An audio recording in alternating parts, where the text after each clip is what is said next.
What's happening, tabletop gamers? My name is LeunameGames. Welcome back to LeunameGames Unboxes. Today, we're going to be taking a look at Mountains Out of Molehills by Patrick Marino and Jim DiCamillo and published by the OP Games. Let's go ahead and have a look at the back of the box here and see what this is about. Dig into the competition with Mountains Out of Molehills, a clever contest of planning and predicting, where the goal is to be the mole with the most control. Navigate underground and leave molehills in your path.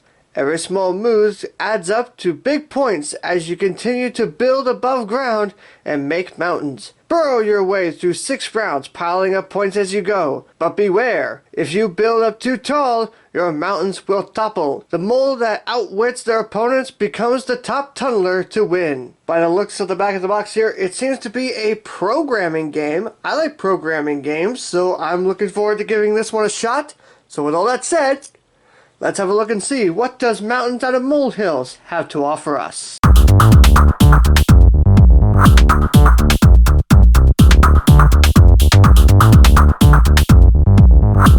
The game comes with not one, but 2 double-sided boards that the players will be playing on. This board represents being underground, where you are going to be moving your moles around, and this represents the above ground, where you are actually going to be building the mountains out of. Both of these boards are in a 6x6 grid, and they actually have a key labeling going from 1 to 6 and A to F. And I'm assuming that this is going to be used to make sure that the boards are in sync when moving from board to board. Whether it's maybe like placing a piece down, it's at B4 here, so you would place them at B4 here. There are 4 frame pieces that come with the game, and these are basically meant to form the board itself. The board actually uses the box in order to form it. I'm not going to do it here just to save time. Basically what you'll do is you will have the bottom of these go into the box where the bottom of the board will be placed in, and you'll put all 4 of these in the corners of the box, and then you will take the top board here and you will place it on top to form the actual board itself. There are a whole bunch of molehills that come with the game, more than what I'm showing here, and these come in 4 different colors, and this is basically what you're trying to build throughout the game.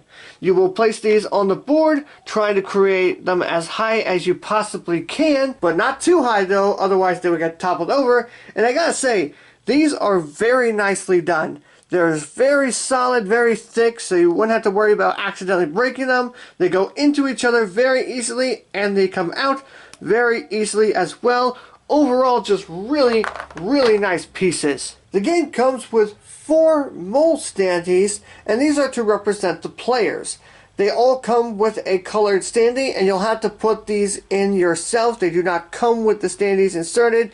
Thankfully, though, they do get inserted very easily. If you do have any confusion on which color belongs to who, the game actually has in the rule book a description of the individual moles along with which standee belongs to which player, or which color rather. Also, I gotta say, these standees are nothing like anything I have ever seen before. A clear standee with a picture imprinted inside the sheet of plastic. Very, very unusual choice, but I gotta say, one I kind of like because it's unique and it helps it stand out. There is a rock token and a rock die, and what these are meant for is that at points in the game, this rock is going to be placed on the underground board. And whenever this rock is placed, you're going to have to roll this die. And what happens is, when you roll a die, you place it on that rock, and that means whenever somebody places or moves their mole into that rock, then the arrow on this die will indicate what will happen to the mole when they hit it. There are 4 of what they call King of the Hill tokens, and they are actually numbered 1 through 4. I'm assuming that this is basically going to determine the player order. They are double-sided, but it doesn't really matter because they are the same on both sides.